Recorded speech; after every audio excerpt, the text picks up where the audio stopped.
utilizing these structured portfolios. And we use it a little bit, but it's probably not necessary and becoming irrelevant. So you're also in retirement a long time. We have to look at inflation as a part of this. The average retirement age is 62.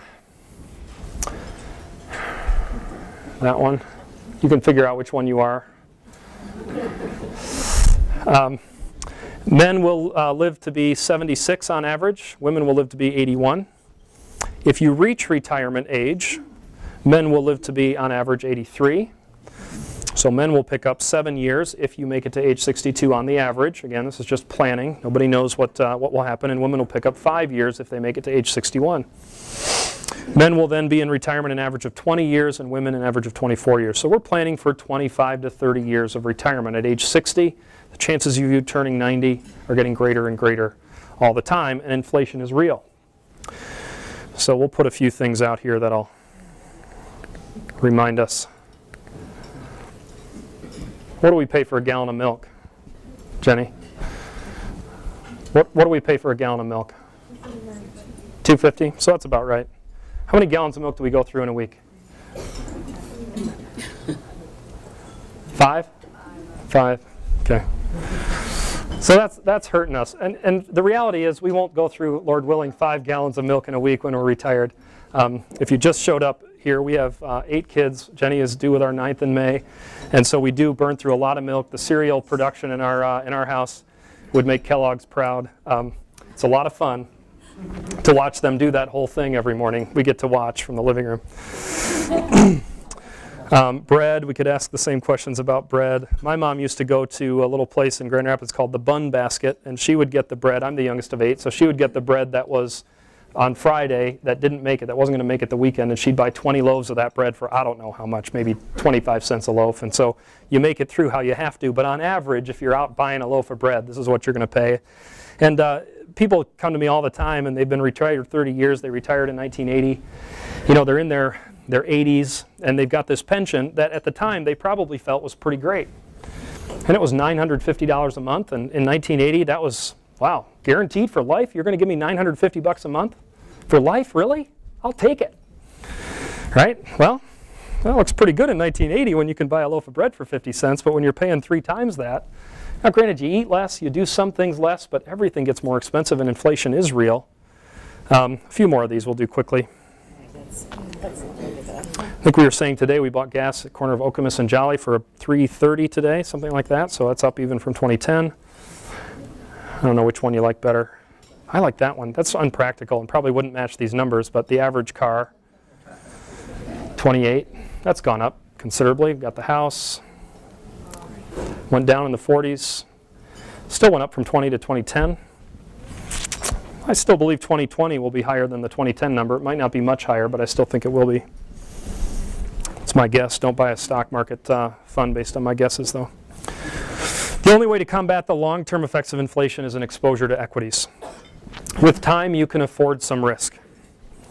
So beware of the flight to safety. Most of us will get scared or will get a little freaked out when 2008 happens and we turn 55. See, the last time 2008 happened, we were 44, right? I can handle it. It's the tech bubble bursting. We got the iPhone out of the deal, so everyone's happy, right? So then 2008 happens, but we forgot we got, 8 years older. So we figure, oh, I can handle that. But now we're 54, and we're closer to retirement, and we just saw our accounts go down 30, 40%. And they're all back again if you remain disciplined. In a diversified fund, all the money is back in the account, and there's a positive return since, even after 2011's decline. So there's a flight to safety or a flight to bonds, but if you look at inflation at about 3% during that long period of time, 1-month Treasury bills after inflation would have returned you 0.6%.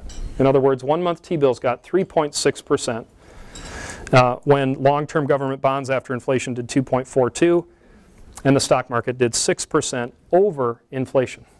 So the stock market did 9.5. Inflation is real, and you need to get a return beyond it if you're going to give yourself an increase. From 73 to 2010, the numbers still show a good rate of return above inflation.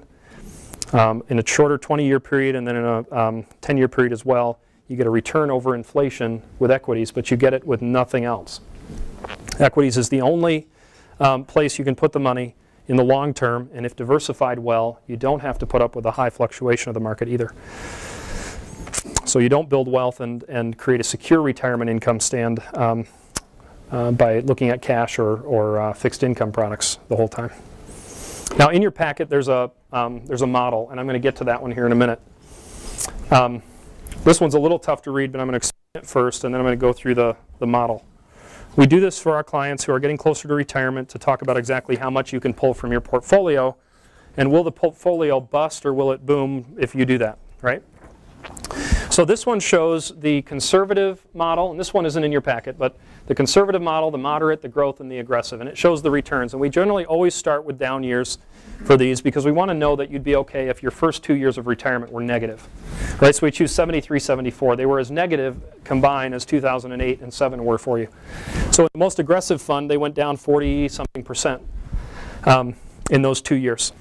Okay, so very similar to what we've just been through. And then the recovery was there. And if you look at an account that was taking an income withdrawal of 5%, and for sake of this being easier to understand, we're just using $1 million for a retirement account, okay? So for those of you who have 2 million or 3 million, you're just going to have to multiply by 2 or 3 when you look at these numbers, all right? So you look at the income that's coming off of it, and year one, let's look at the moderate fund, you have income in year one of 50,000, right? 5% of $1 million. Then the market goes down, and your income the next year goes 44,000. The market goes down again a little bit the next year, and your income that third year is 38,000. Still 5% of the balance in the fund the previous year is given for income for the following year. Now, a lot of people would panic at that point. They'd say, hey, listen, it was 50, now it's 40-something, now it's 38. I'm out, right? And they would have had a $30,000 to $32,000 income for the rest of their life. But the market always rebounds, and a diversified market generally does it pretty quickly. 2 years later, they were back up over 50,000, and they never went below that again as the market did what it actually did during those periods. And in the end, the account paid out a total of $6.3 million over 38 years in income, and that moderate account was worth at the end $5 million at the very end. Now I'm telling you, this is incredibly difficult to do, to remain that disciplined as the account goes up that high in value. And I'm not even saying that that's necessarily the right thing for you to do. I mean, you may want to spend the money a little bit more while you're younger. We're going to go to this next one. In fact, I'm going to go right to the one you have, the moderate model. This is the one that's in front of you. And this shows you the moderate portfolio. This is a portfolio that is 50% exposed to stocks, 50% exposed to bonds or short-term income, fixed income products. You can see the returns along the very left-hand column per year. And then you can see if you take out a 3% income, a 5% income, a 7% income, or a 10% income, you can see how things look for you. Now, the 10% income, I sometimes call that the my last check is going to bounce method. Right? Because if you look at the 38 years, that's about the time where you've still got $1 million. It could be coming down further than that. It's probably not going up from there, and if you live to be 100, you'd probably be using that all the way up. But you can see 10% withdrawal off of a fund based on the market's actual returns over the last 38 years provides a stable and rising for a while, and then decreasing income in the end, income for you throughout retirement. If you look at the total amounts of income that you received from each of them, it's clear that if you're looking to get the most money from a portfolio over the time, somewhere between 4.5% and 5.5% or 6% is the number. Because if you take a lesser percentage, the account can grow, right? So the 3% actually gives you the most. Somewhere in that 3 to 5% range, you're going to get the most money from your portfolio. But guess what? You're going to leave the most for your heirs as well, right? This one gives you the most, but it also leaves $16.9 million for heirs. And again, this is 38 years later of you being disciplined to only take ever 3% of your fund's balance. For no reason do you deviate. That's what would have happened over 38 years. So a portfolio, so the growth model, we can go through some of those as well.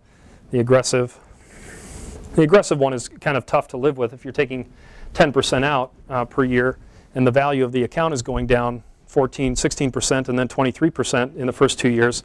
your income went from 100 down to 51 before it started to go up again, and it went up and recovered before it started coming down again near the end. In the end, you'd have gotten $2 million, but you'd have gotten more in the earlier years. And people make this case to me all the time. Return isn't all money. Return is often experiences. When do we feel the best in retirement? 65, right? Man, I wish I could be 65 down here and I could be 85 up here, right? And take out less when I didn't want it. So it makes a lot of sense that that number for you is actually going to be maybe 6 or 7 or 8%, because it's not about having the most and winning. It's about using the money when you want to use it, when you need to use it. So the takeaways from this talk: the bad years don't kill you if you're disciplined. Your portfolio can get beat up at the beginning, in the middle, and the end, and you'll still be okay. With the right discipline and the time horizon and expectations, there's still a strong opportunity for growth in your income from your portfolio. You can take income from a portfolio. You need a coach. You're probably not that disciplined, and that's not me saying, no, you can't take your money. It's me saying, here's what will happen if you take the money. Let's just have a good discussion about it. People take their money all the time for all kinds of reasons. Generally speaking, when times are good, people take too much. When times are bad, they feel like they can't take anything. And we can help you determine how to mix those two. The options aren't that limited. Doesn't mean you're just always having to be conservative because you're using this. With a coach and discipline, depending on your needs, you can get income from your portfolio with both conservative and aggressive portfolios. We tend to use more aggressive